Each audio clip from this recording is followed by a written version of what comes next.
This is your feedback for Eerie Productions for the pre-production section of your work. So I've already given you some feedback on the development section. I'm just going to have a quick look through to see where we're at with that, see if we've made any start with that. So you've got your film crits on there now and your cabin in the woods analysis, so that's really good. Well done for that. If we have a look through horror genre research, just a quick skim through. Good, yep, so we've got loads of stuff on there, which we had before. Yep, okay. If we have a look through concepts, because I think there's some issues here with the treatment and the concept. This is good that you're putting your names down as well, that's good to see. Good, bless them, you've got yours on there now. And this is a survey monkey to decide which one it is. And then hopefully we should have treatment, there we go. And there's our treatment. Okay, good, excellent. So I can see you've updated this and we've talked about. Okay, still need to put in influences. We haven't done that. I think that was from last time. Oh no, there we go. Inspirations in similar films. Yeah, good. Okay, so looking at this section then, let's start off with mood boards. Okay, so we've got our location mood board and a couple of comments on there. So what needs to be added here now is some trailers showing where you've got these ideas from. Okay, so we want some trailers in this section of films that you has influenced this. So you're basically saying, the reason I'm shooting here is because I've seen examples of it in these kind of places. If we go on to see what this looks like from their mood boards, this is Jump Scare Productions.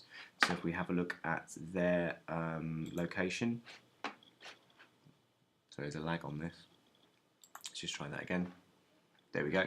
So if we have a look down, this is their questionnaires, and then we get to our mood board. So you can see here set design, as well as genre conventions. You can see they've put trailers down that link to why they're shooting these places. I would also add design aspects, not just the pictures of the places, but also how you're going to dress the set, what you're going to add to it to make it look better. Here you've got some mood boards on themes and subtext, props, all that kind of stuff. So again, what we can think about is adding examples of where we're getting all this from, okay, as in influences on our mood boards itself. Costumes and props. Good, there's some annotations again. We can think about putting some trailers in to show that's definitive. I think we need some more costumes though, because so far you've just got one person in a suit. So I take it every other character in your film is naked and running around butt naked, and that might be quite difficult. If you look at their costume design, you can see there's a lot of stuff there. Lots of stuff that they're talking about of where they're getting it from. Yeah, so again, we maybe need to just develop that a little bit. And then we've got our mood board here. Okay. It's difficult to see the kind of mood board aspects here. We might want to think about the themes and the subtext. So again, I'll just refer you to their one. If you look at this, they've got typography. They're thinking about where they got it from. So there's quite a bit more work that can be done on these mood boards to make them proper mood boards. A bit of annotation wouldn't go amiss as well. I know you've got thing link comments, but just a little bit of kind of justification of your decisions. So at the moment, we're probably looking at kind of the low C area on this, but we need a lot more to make it into the kind of correct area we're looking for. Going on to audience research.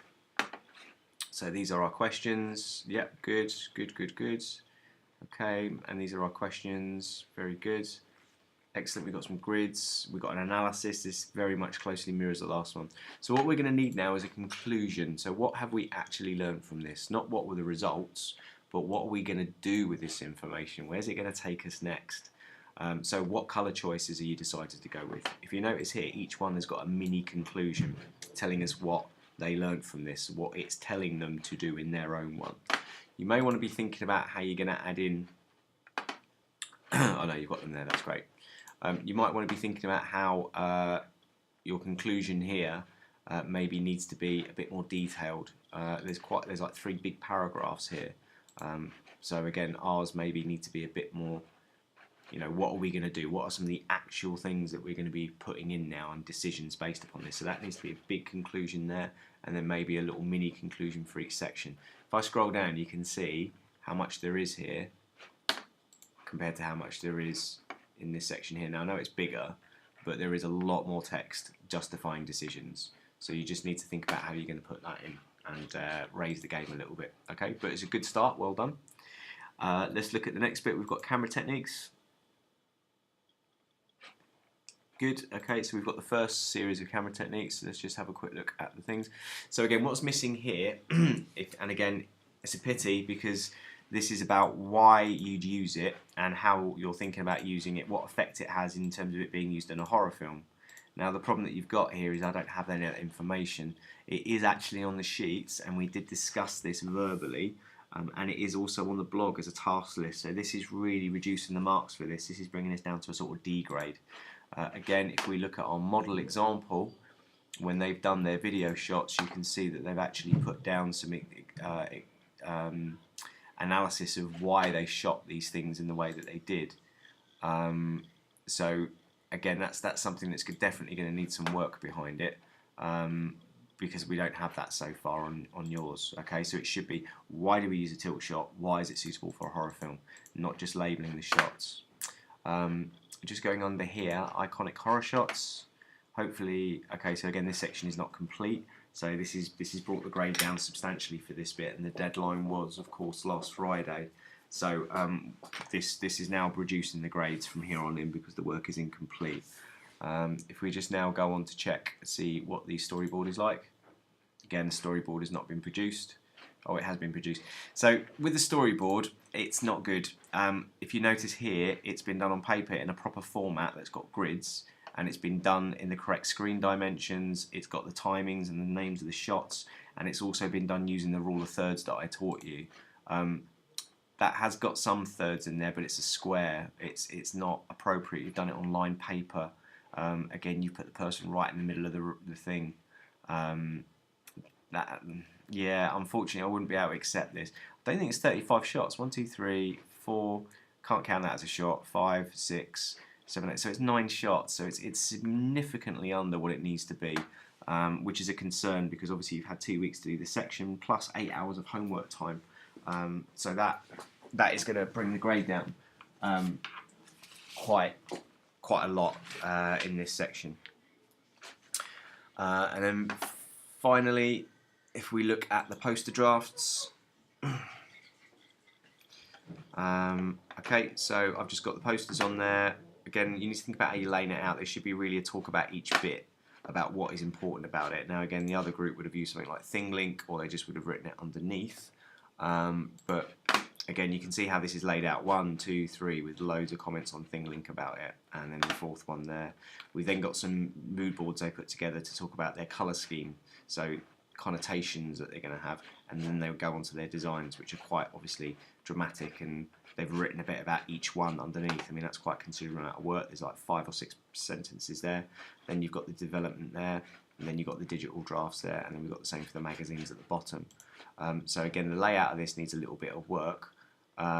These are good. Yeah, this is nice. We need some feedback though. Look, we don't have this bit, which is the key part of it, is explaining what is supposed to be going on here and why you've got these ideas. So at the moment, that's going to hold you down to a sort of D grade, because all we're doing really is finding examples and then drawing some stuff. It doesn't really show what we know.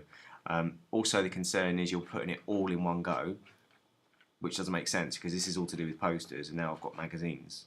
I don't have any influences from magazines on here, and again, all we've got to do is roll down. You can see what the thing should look like. Here's 2 examples with some analysis. Here's 2 more with some analysis. Here's my drawn drafts. Here's my drawn drafts. There's 4 there, if you notice. And then here are my digital ones at the bottom.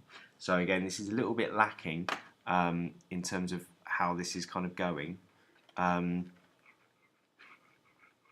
These work okay, but there's not much kind of comment on it. So again, I'd probably say we're around about a D grade on this section. So there's a substantial amount more work that needs to happen on that to bring it up to the standard that it needs to be. When you finish doing your photographs today, obviously for your makeup, we now need to start laying these out correctly as per the digital drafting needs to actually be.